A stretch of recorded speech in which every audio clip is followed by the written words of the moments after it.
ஃபைனலா டிவிகேயோட தீர்ப்பு நாள் ஜட்மெண்ட் டே வந்துட்டு நாளைக்கு சுப்ரீம் கோர்ட்ல இருந்து வருது. So நாளைக்குனா Monday. ஸோ இது வந்துட்டு இப்போ எல்லா மத்தியிலுமே வந்துட்டு எதிர்பார்க்கப்படுற ஒரு விஷயமா இருக்கு. ஏன்னா இப்போ எல்லா மக்களுமே தாவேகா வந்துட்டு இப்போ என்ன மாதிரி ஒரு தீர்ப்பை சந்திக்க போகுது சுப்ரீம் கோர்ட்ல இருந்து. ஏன்னா இந்த ஒரு கேஸ் வந்துட்டு ஃபர்ஸ்ட் ஸ்டேட் லெவல், அதாவது தமிழ்நாடு லெவலில் விசாரிச்சுட்டு இருந்தாங்க. அதோட தொடர்ச்சியாக தாவேகா வந்துட்டு சுப்ரீம் கோர்ட்டுக்கு அப்ரோச் பண்ணாங்க. ஸோ சுப்ரீம் கோர்ட்டுக்கு அப்ரோச் பண்ணும்போது இப்போ சுப்ரீம் கோர்ட்ல இருந்து தீர்ப்பு வரணும். ஏன்னா இதுக்கான ஹியரிங்கே நேற்றே முடிஞ்சிருச்சு. ஏகப்பட்ட விவாதங்கள் பேசப்பட்டுச்சு. சுப்ரீம் கோர்ட் தரப்புல இருந்துமே நம்மளோட ஸ்டேட் கவர்மெண்ட்டுக்கும் நம்ம ஸ்டேட்ல இருக்கிற போலீஸுக்குமே ஏகப்பட்ட கேள்விகளை கேட்டிருந்தாங்க. ஸோ இதுக்கு எல்லாத்துக்குமே அன்னைக்கு நடந்த விவாதத்தில் நாளைக்கு ஃபைனலாக வந்துட்டு இதுக்கான ஒரு விஷயத்தை சொல்றோம் அப்படின்னு சொல்லி சுப்ரீம் கோர்ட்டு சொல்லியிருக்கு. ஸோ நாளைக்கு எல்லாருமே விடிஞ்சதும் எதிர்பார்க்கப்படுற ஒரே விஷயம் சுப்ரீம் கோர்ட் தாவேகா பத்தி என்ன சொல்ல போகுது அப்படின்றது தான். சரி, நாளைக்கு சுப்ரீம் கோர்ட் வந்துட்டு அப்படி என்னதான் சொல்ல போகுது அப்படின்றப்ப பார்க்கும்போது அதுக்கு முன்னாடி என்ன மாதிரி விவாதங்கள் வந்துட்டு சுப்ரீம் கோர்ட்ல நடத்தப்பட்டுச்சு அப்படின்ற ஒரு விஷயம் பார்க்கணும். அப்போ சுப்ரீம் கோர்ட் அப்ரோச் பண்ணது தாவேகா அப்படின்ற பட்சத்தில் தாவேகாக்கு என்ன கோரிக்கை வந்துட்டு சுப்ரீம் கோர்ட்ல வந்துட்டு வச்சிருந்தாங்க, அவங்களுக்கு என்ன தேவை தாவேகாக்கு அப்படின்றப்ப பார்க்கும்போது அவங்க சொல்ற முதல் விஷயம் என்ன அப்படின்றப்போ, இந்த கரூர் சம்பவத்தில் இவ்வளவு பெரிய ஒரு 41 பேர் இறந்திருக்காங்க. ஆனா இந்த கூட்டத்தில் அப்படி என்ன நடந்தது, அந்த 41 பேரும் எப்படி இறந்தாங்க, அந்த ஒரு கூட்டத்தில் போலீஸ் என்ன பண்ணிக்கிட்டு இருந்திருக்காங்க, அதே போல தாவேகா மேல என்ன ஒரு தவறுகள் இருக்கு, என்ன தவறுகள் இல்லை அப்படின்னு சொல்லி இவங்க ஒரு கோரிக்கை வச்சிருக்காங்க. இதை வந்துட்டு விசாரிக்கிறதுக்காக ஸ்டேட் கவர்மெண்டா இருக்கிறது நம்ம தமிழ்நாடு கவர்மெண்டா ஒரு தலைமையில வந்துட்டு எஸ்ஐடி ஃபார்ம் ஒன்று பண்ணியிருக்காங்க, ஸ்பெஷல் இன்வெஸ்டிகேஷன் டீம். இந்த ஸ்பெஷல் இன்வெஸ்டிகேஷன் டீம் பண்றது நாங்க ஒன்றும் குறை சொல்லல. ஆனா அந்த ஒரு எஸ்ஐடி டீம் அப்படின்றது ஸ்டேட் வைஸா அமைக்கிறதுக்கு பதிலாக எங்களுக்கு சென்ட்ரல் வைஸா வந்துட்டு அமைச்சு கொடுங்க. ஏன்னா சென்ட்ரல் வைஸா எங்களுக்கு இருந்ததுன்னா எங்களுக்கு நடுநிலையான ஒரு சரியான ஒரு இன்ஃபர்மேஷன் எங்களுக்கு கிடைக்கும். இதுவே வந்துட்டு ஸ்டேட் வைஸா இருக்கிற எஸ்ஐடியில நீங்க இந்த விசாரணை நடத்துனீங்கன்னா நாளைக்கு பின்ன ஏதோ பை சான்ஸ் இதுல கவர்மெண்ட்டே இன்வால்வ் ஆகி எண்ட் ஆஃப் த ரிசல்ட் மாறதுக்கான வாய்ப்புகள் இருக்கு. ஸோ இது ஒரு காரணத்துக்காக நீங்க சென்ட்ரல் லெவல்ல இந்த எஸ்ஐடி டீமை ஃபார்ம் பண்ணி இதை சுப்ரீம் கோர்ட் அவங்களே வந்துட்டு மானிட்டர் பண்ணி மக்களுக்கு என்ன நடந்தது எங்களுக்கும் அதுக்கான ஒரு பதிலையும் நீங்க கொடுக்கணும்னு சொல்லி தாவேகா அவங்களோட முதல் கோரிக்கை சுப்ரீம் கோர்ட் முன்னாடி வச்சாங்க. ஸோ இதனால தான் வந்துட்டு அவங்க சுப்ரீம் கோர்ட்டுக்கு போனதுக்கான ஒரு முதல் விஷயமே. எனக்கு ஸ்டேட் லெவலில் எனக்கு நம்பிக்கை இல்லை, நான் சென்ட்ரலில் நம்புறேன். சென்ட்ரலில் இருக்கிற எஸ்ஐடி டீம் உங்களோட பார்வையில் இந்த ஒரு இன்வெஸ்டிகேஷன் நடந்து எங்களுக்கு நீங்க என்ன நடந்தது சொன்னா போதும் அப்படின்றது தான் தாவேகா விரும்புது. இது முதல் விஷயம். ஸோ ரெண்டாவது விஷயம் என்ன அப்படின்றப்ப பார்க்கும்போது தாவேகா சிபிஐயை கேட்குது.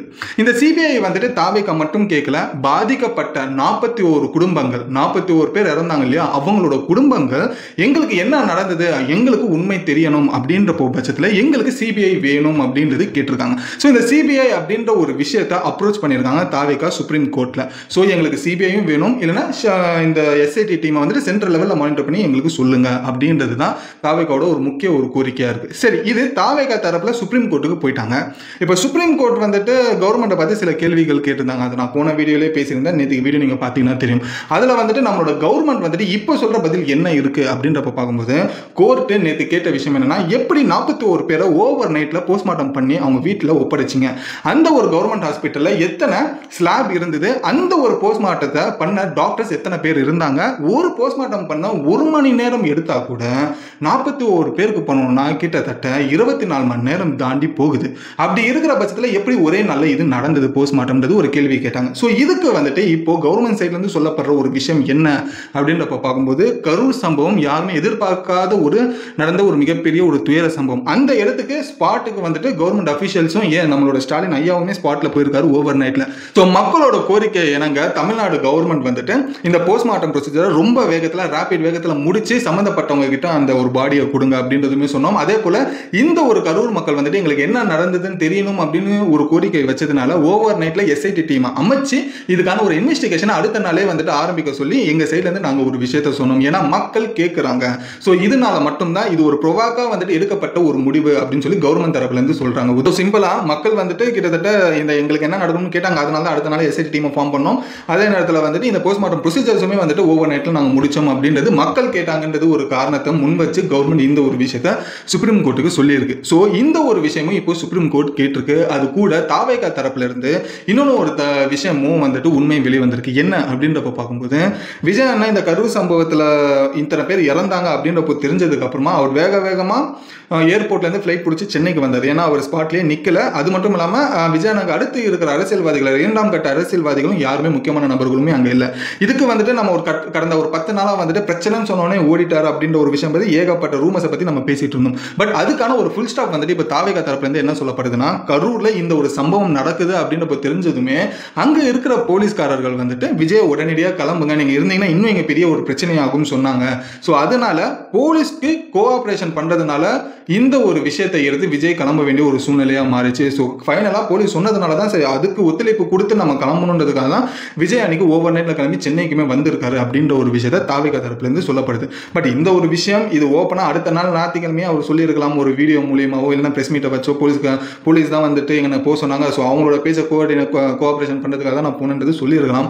அவர் ஏன் 10 நாளா சைலண்டா இருந்தார் அப்படின்றது ஒரு விஷயம் தெரியல, அது ஆண்டவனுக்கு தான் வெளிச்சம். ஸோ இப்போ தாவேகா தரப்புல இருக்கிற கோரிக்கைகளும் இப்போ சுப்ரீம் கோர்ட் கேட்டுடுச்சு. ரெண்டாவது விஷயம், இப்போ நம்ம தமிழ்நாடு கவர்மெண்ட் சொன்ன பதில்களுமே இப்போ சுப்ரீம் கோர்ட் கேட்டுடுச்சு. ஸோ இப்போ சுப்ரீம் கோர்ட் தான் இப்போ முடிவு எடுக்கணும். முதல் விஷயம், இந்த ஒரு கேஸ் எஸ்ஐடியை வந்துட்டு ஸ்டேட் லெவலே விசாரிக்கலாமா இல்லை சென்ட்ரல் லெவலே கொண்டு போகலாமா, அந்த ஒரு விஷயத்துக்கு கண்டிப்பாக ஒரு முடிவு சொல்லுவாங்க சுப்ரீம் கோர்ட்லேருந்து. ரெண்டாவது வந்துட்டு சிபிஐ இந்த கேஸுக்கு தேவையா, ஆல்ரெடி எஸ்ஐடி அப்படின்றது ஒரு விஷயம் ஃபார்ம் பண்ணதுக்கு அப்புறமா சிபிஐ அப்படின்ற ஒரு விஷயம் இந்த கேஸுக்கு தேவையா அப்படின்றது அதுக்குமே ஒரு முடிவுகள் அப்படின்றது எடுப்பாங்க. மூணாவது விஷயம், இந்த போஸ்ட்மார்ட்டம் அப்படின்றப்ப பண்ற பட்சத்தில் 41 பேரை ஓவர் நைட்டை எப்படி இந்த அளவுக்கு வேகமாக வந்துட்டு போஸ்ட்மார்ட்டம் பண்ணி அவங்க வீட்டில் கொடுத்தாங்க அப்படின்றது இதுக்கான ஒரு விஷயமும் என்ன அப்படின்றது சுப்ரீம் கோர்ட் சொல்லும். ஸோ இப்போ இந்த ஒரு 3 விஷயத்தை சுப்ரீம் கோர்ட் நாளைக்கு சொல்றதுக்கு வாய்ப்புகள் அதிகமா இருக்கு, சொல்லி தான் ஆகணும். ஏன்னா சிபிஐ வேணுமா வேணாமா, இல்லைனா எஸ்ஐடி சென்ட்ரல் லெவல்ல இருக்கட்டுமா ஸ்டேட் லெவல்ல இருக்கட்டுமா அப்படின்றது கண்டிப்பா சொல்லி ஆகணும். அது நாளைக்கு தான் தெரிய வரும். ஸோ இப்போதைக்கு நம்ம கொஞ்சம் வெயிட் பண்ணி பார்ப்போம் என்ன நாளைக்கு சுப்ரீம் கோர்ட் அப்படின்றது சொல்றாங்க. ஸோ லிட்டரலி பார்த்தீங்கன்னா டிவிகேக்கு நாளைக்கு ஒரு ஜட்மெண்ட் டே தான். ஏன்னா டிவிகேக்கு சார்பாக சென்ட்ரல் எஸ்ஐடி டீமோ இல்லைன்னா சிபிஐயோ போட்டாங்கன்னா டிவிகே ஓகே ஜெயிச்சிட்டாங்க இந்த ஒரு விஷயத்தில் அப்படின்ட்டு. இதுவே ஸ்டேட் லெவலில் எஸ்ஐடி வந்துட்டு ஃபார்ம் பண்ணி விசாரிச்சிங்கன்னு சொல்லி சென்ட்ரல் சொல்லிடுச்சுன்னா டிஎம்கே ஒரு பக்கத்தில் ஜெயிச்ச மாதிரி அப்படின்றது தான் இங்கே ஒரு அர்த்தம். ஸோ நாளைக்கு டிஎம்கே ஜெயிக்குதா டிவிகே ஜெயிக்குதா அப்படின்றது வெயிட் பண்ணி பார்க்கலாம். ஸோ இதுதான் இப்போதைக்கு நடந்துகிட்டு இருக்கிற ஒரு முழு இன்ஃபர்மேஷனும் தாவேகா பற்றியுமே டிஎம்கே பற்றியுமே. ஸோ இந்த ஒரு இன்ஃபர்மேஷன் உங்களுக்கு யூஸ்ஃபுல்லாக இருந்ததுன்னா லைக் பண்ணிக்கோங்க. அதே போல் நீங்கள் ரெகுலராக தாவேகா பற்றியும் டிஎம்கே பற்றியும் தமிழ்நாடு பொலிட்டிக்கல் பற்றியான மொத்த இன்ஃபர்மேஷனும் அப் டு டேட் தெரிஞ்சுக்கணும் அப்படின்ற பட்சத்தில் நீங்கள் நம்ம சேனலை சப்ஸ்கிரைப் பண்ணிக்கோங்க. நான் வந்துட்டு எவ்ரிடே எல்லா விஷயத்தை பற்றியுமே நான் பேசிக்கிட்டு இருக்கேன். ஸோ அதுக்கு உங்களோட சப்போர்ட்டை சப்ஸ்கிரைப் பண்ணிக்கோங்க. நீங்கள் எல்லா விஷயத்தையுமே வெறும் 10 நிமிஷத்துல ஷார்ட் அண்ட் ஸ்வீட்டா நம்ம மொழியா இருக்கிற தமிழை தெரிஞ்சுக்கலாம். நாளைக்கு சுப்ரீம் கோர்ட்ல இருந்து யார் சாதகமா ஒரு சொல்யூஷன் வரும், தாவேகாவா இல்லைன்னா திமுகவா, உங்களோட கருத்து என்ன அப்படின்றதையும் கமெண்ட்ல சொல்லுங்க, நானும் படிச்சு தெரிஞ்சுக்கிறேன். ஸோ இதோட இந்த வீடியோ முடிச்சுட்டு நாளைக்கு ஒரு சூப்பரான வீடியோல உங்களை வந்து நான் பார்க்குறேன். Until then bye bye AB.